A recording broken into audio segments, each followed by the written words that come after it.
¿Qué tal grupo? ¿Cómo están?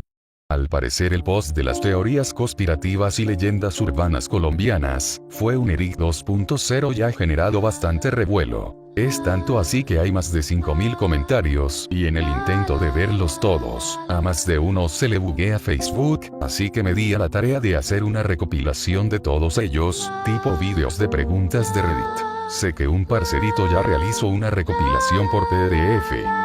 Y se las recomiendo que se las lean. Porque está también muy buena. Pero en fin, este video es para que sea un formato más ligero y práctico de consumir para todos. Así sin más carreta comencemos. Teorías conspirativas y leyendas urbanas de Colombia. Creí que ya la habían comentado, pero en los años 40 cuando se puso de moda los suicidios en el Salto del Tequendama, había un par de vendedores de comida y cositas así en la zona los que periodistas del Tiempo y El Espectador les pagaban si lograban obtener alguna cosa de los que se tiraban al salto, alguna carta, billeteras, carteras, fotos, etc. Entre ambos se formó una competencia a tal punto que se decía que incitaban a la gente a tirarse, incluso les daban un empujoncito, literalmente hablando, y cierto día, en pro de tener la primicia de un man que se iba a lanzar, los dos vendedores se agarraron durísimo y en medio de la pelea, cayeron al abismo. Hay varias historias de ese tipo en un libro que se llama 20 Crónicas Policíacas de Felipe González Toledo, quien por cierto aparece y es interpretado por Luis Fernando Hoyos en Doctor Mata de RCN. La Embajada de Estados Unidos tiene un túnel que lleva al aeropuerto El Dorado. Soy de la Universidad Central, trabajé en el grupo de protocolo de la universidad y actualmente los Teatros México, Bogotá y Faenza pertenecen a la universidad. Nos contaron el tema de las grabaciones de películas snuff, prostitución y más cosas así en esos teatros, principalmente el Faenza y el Bogotá. Cuando uno ingresa al Faenza se siente el ambiente terriblemente pesado. En el Teatro México hay dos fantasmas, recuerdo que a uno le llaman Pepe y bien dicen que si uno está ahí y empieza a oler a tabaco es porque él está junto a uno. Nos pasó en varias ocasiones preparando grados y algunos eventos. Hay una leyenda de un toro en un ascensor, más es poco lo que he encontrado o un documento de información certero. El asunto es que iba un camión con toros de lidia para la Santa María y hubo un problema, los toros rompieron la reja de madera y salieron volados y uno con pánico se metió a un edificio y en ese momento un ascensor se abría y embisitió a la persona que estaba allí. Pero como les digo, tuvo que haber sido en los últimos 60 años y no encuentro ni fechas ni nada. Al periodista Jaime Garzón lo asesinaron entre todos los entes poderosos de Colombia, incluyendo guerrilla, paramilitares y por supuesto el Estado. Se cuenta que él no lo sentenció lo que decía en televisión, sino que había descubierto algo horroroso o que por lo menos a mí me pone los pelos de punta de tan solo escucharlo. Resulta que miembros activos de la policía y el ejército raptaban personas para venderlas a la guerrilla y que además existía un frente dentro de estas instituciones dedicadas a esto. El DAS y el F2 actúan bajo cuerdas, así como uno de los tipos del programa de También Caerás lo encontraron con CP, Child Porn. Modelos precolombinos de aeronaves a escalas totalmente funcionales en oro, hay hasta en forma de naves espaciales.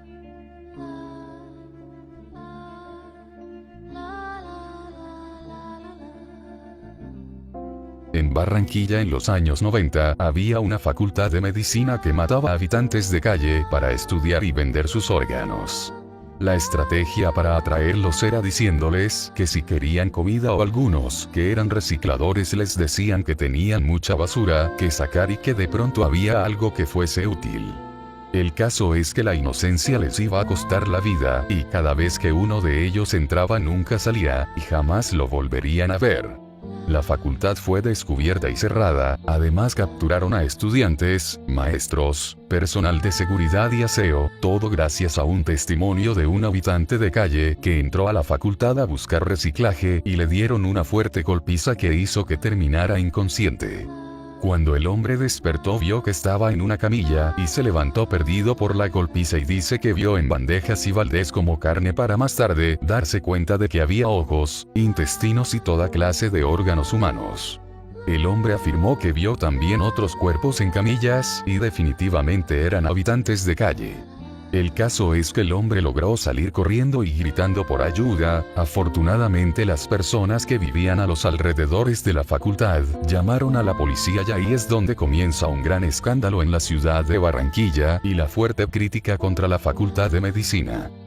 Cuentan en el bajo mundo, que un expresidente colombiano cuando estaba joven una vez en medio de una rumba violó a una de sus invitadas. El padre de esta mujer al darse cuenta, decidió reunirse con el expresidente, lo dopó y lo castró.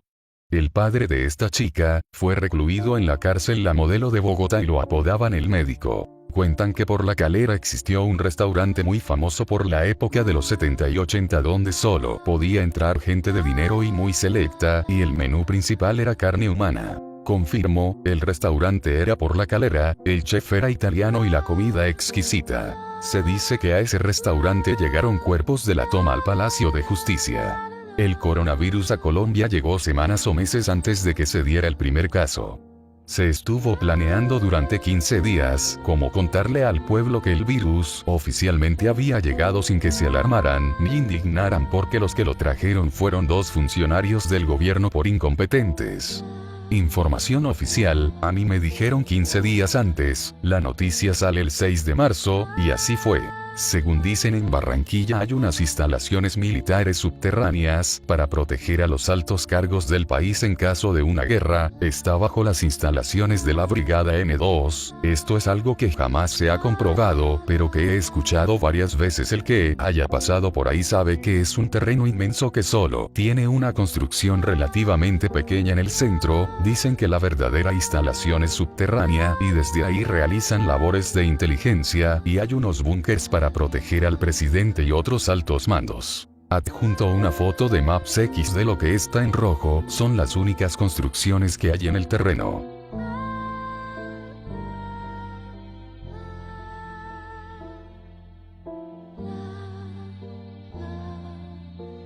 El Colegio Colombo Alemán localizado en la ciudad de Barranquilla en la época de la Segunda Guerra Mundial. Sisasun Vale me pasó su tesis de historia sobre eso. Los nazis en Barranquilla.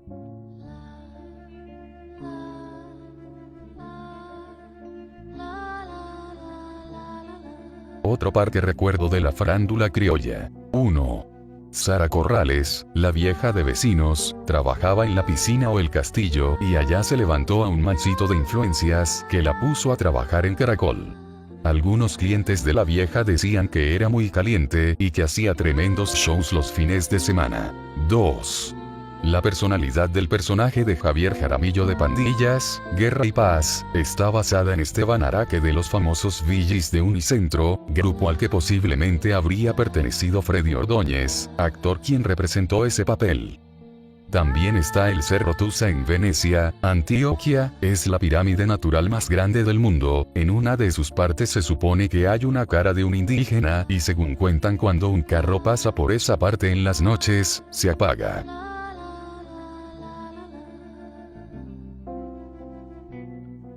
1. En los 80 y mediados de los 90 había cierto lugar en el Cartucho donde se reunían grandes personalidades de la farándula criolla a consumir drogas y a practicar orgías.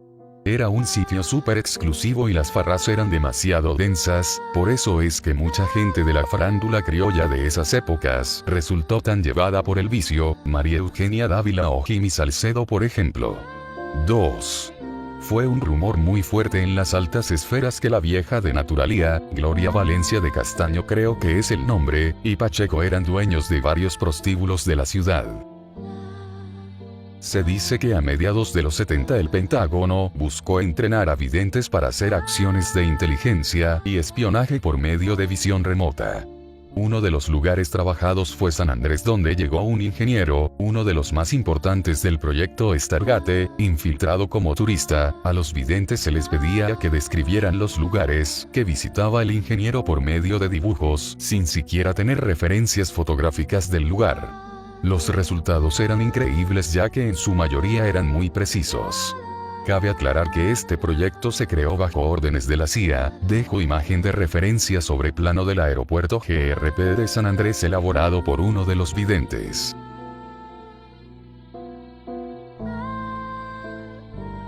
No sé si esta ya la pusieron, pero hace años en un reportaje especial del Tiempo leí de una noticia del año 1967 de que en Chiquinquirá hubo una intoxicación masiva porque la harina con la que hacían el pan se contaminó con pesticida y ese día tuvieron como 60 muertos y muchos intoxicados. Así fue, la harina con la que se hicieron esos panes fue transportada en el mismo carro que pesticidas muy potentes, estos se derramaron sobre la harina, pero aún así se usó para hacer los panes y se vendieron. Hay un libro que habla de ese suceso, se llama Pandemonium y relata muy bien cómo fue todo de principio a fin.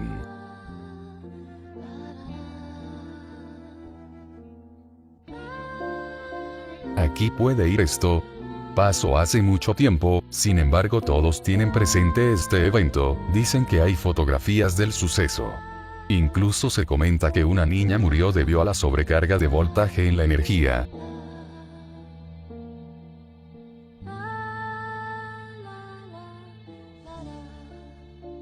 Escuché que el túnel de la línea es una mina ilegal y que han sacado volquetas blindadas en la noche. Muchos habitantes del Cartucho fueron subidos en camiones y dejados en el Quindío para que se desplazaran hacia el sur del país. En unos comentarios más arriba lo mencionaron. Más específicamente que los llevaban a trabajar en fincas cafeteras a cambio de bazuco. Otras versiones afirman que los abandonaban en la selva de Vaupés a su suerte. Esto me sucedió a mí, al autor del video XD, es real. Aunque no es la gran cosa, es curioso, era más o menos como en 2017, una noche estaba charlando por WhatsApp con una amiga.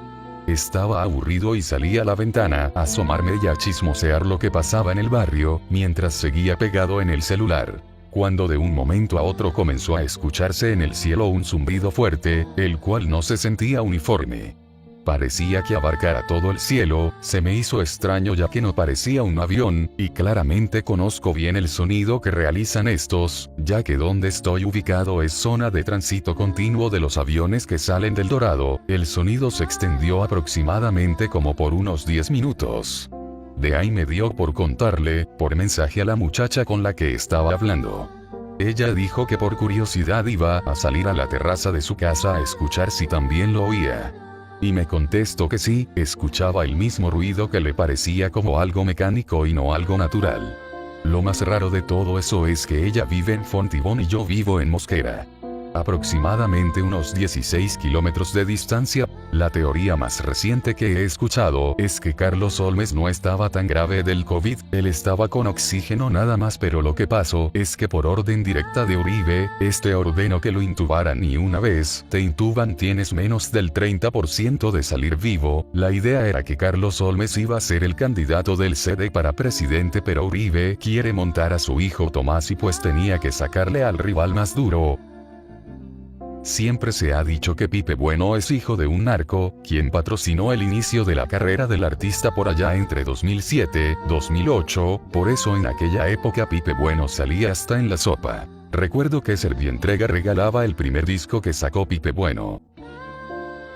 A finales de 2010, unos niños de un colegio público del sur de Bogotá le hicieron una jugada a otro de sus amigos, a este lo drogaron y llamaron un travesti para que lo violara, súper pesado, creo que salió hasta en CITIF. Los atentados contra los oleoductos son perpetrados por el mismo EPM para legalizar cierta cantidad de petróleo y pasarlo por debajo de cuerda. Explique. A la hora de que suceden este tipo de atentados por parte de alguna guerrilla, el mismo EPM es el que se encarga de recoger y volver a envasar dicho petróleo, pero por lo general este lo legalizan, ganando dinero vendiéndolo por otro lado, por eso son frecuentes los atentados en el Caño Limón, Coveñas. Nadie confirma, pero en La venganza de Analía el antagonista se dice que está inspirado en Uribe.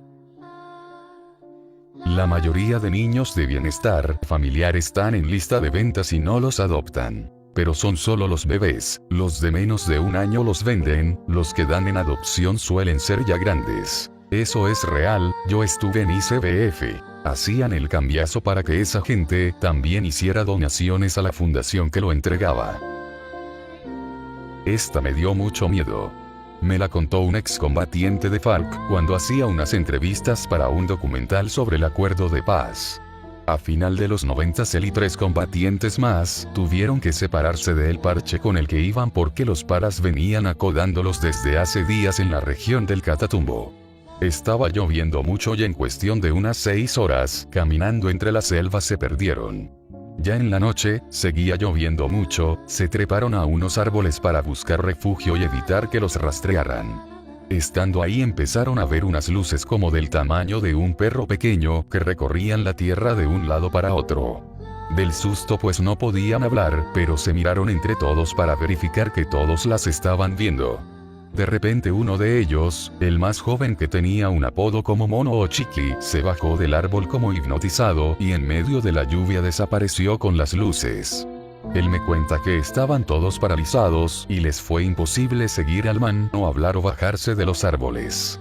Pasada como media hora pudieron moverse y desesperados se bajaron a buscarlo, como llovía mucho pues no se veía nada y era muy riesgoso moverse rápido. Caminaron hacia donde se habían dirigido las luces y llegaron a un claro pequeño donde había una luz muy grande sobre la tierra, como de unos 3 metros de ancho.